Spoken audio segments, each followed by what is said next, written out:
Well, welcome to Unit 8. Hey, it's been a fun class. I really am going to miss reading your discussions and your completes. I have so enjoyed some of your ideas. And of course, this last week, you'll be putting together some goals for yourself and some ways that you can improve. I hope in some small way that I've made this process a lot more fun for you, and I hope in some way you have gotten a little piece of management from me or some little morsel that will make your career better. One last story, and I'll let you off the hook this week with a short kind of session from me. I am a country boy from East Tennessee, raised on a farm. You already know that. And interestingly enough, being raised around animals, I was never around small children. And so I made it all the way through probably my young teenage years with never being around a lot of folks who had babies. And one day I went to church, and my first cousin was visiting from Detroit, and she had her little baby, and she walked over and asked me if I wanted to hold it. And I said, it's just so cute. And I became a head rubber. I really did I didn't want to hold the baby because I didn't know how.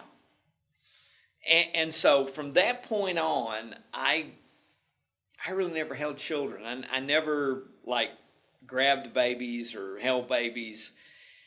And I got married, and 12 years later, my wife and I were getting ready to have our first child. And I'm standing in the delivery room, and had I thought my way through this, I probably would have done something different. But that little nurse, after little Leanne was born, wrapped her, swaddled her, and turned around and dropped her in my arms. It was the first time in my life I'd ever held a child while I was standing on my own 2 feet. Now, I'd held one in my lap. I mean, you can hurt a baby up pretty easy in your lap, but I never stood up holding anyone else's baby, let alone mine. And I never thought I'd fall in love with a bald-headed, toothless woman. But I started thinking, there's absolutely nothing I would not do for this child. But there's absolutely nothing this child can do for me. I mean, outside of peeing and pooping and throwing up on me. But I didn't want to give this baby up.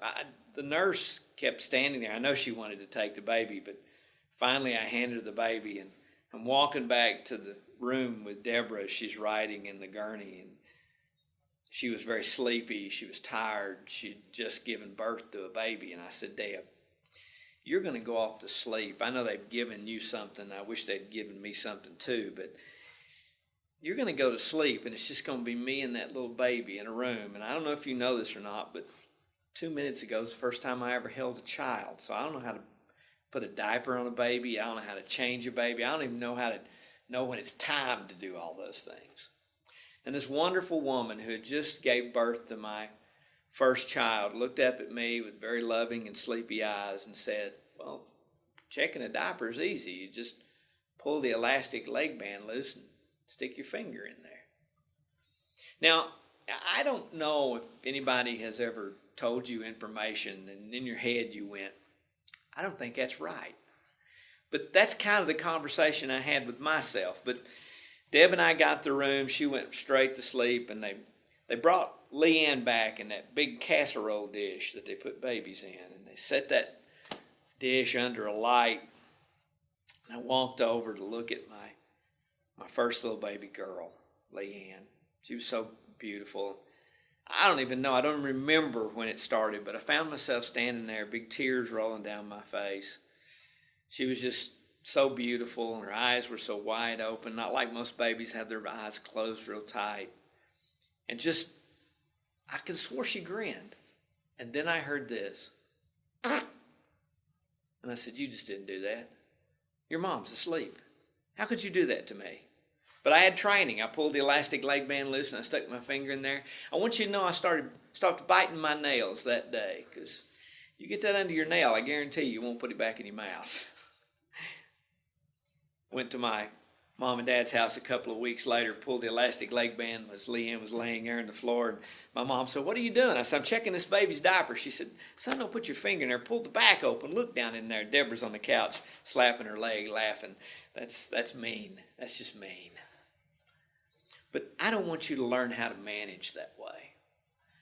I don't want you to wake up one day and someone say, "Congratulations, you're a manager," and not be equipped to do the things you need to do to manage and lead. So here's my really quick 2-minute lesson on what happens when you do that. Do what's right. Don't ever let them question your integrity. Be someone that's followable. Lead every day. Show up ready to work. Show up ready to be profitable. But most importantly, show up ready to learn every day, because life's a lesson.